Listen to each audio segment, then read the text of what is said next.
Well, my interest in this park has actually been has been around for a long time, ever since I was younger. My grandmother would tell me stories about this park, and there's been a number of people in the community that their parents worked at the park or their grandparents, and so I had heard stories about the park growing up. And there was the stories about Hollywood coming to Wainwright and about these park riders that had become legendary, and I thought, you know, this is sort of those Wild West kind of romantic interest in what was happening here at Wainwright.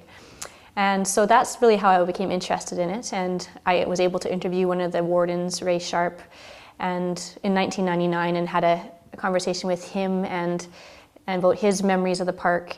And so that's really piqued my interest, and I decided when I took my degree in history that I really wanted to study this park.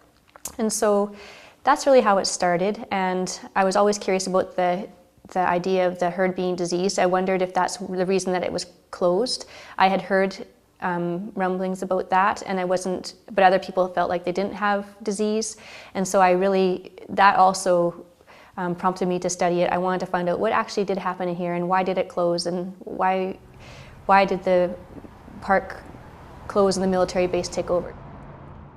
I think that there hasn't been a lot written on the park specifically. There's been some books that have addressed the park in a chapter here and there, and so I hope it contributes to what's already been written.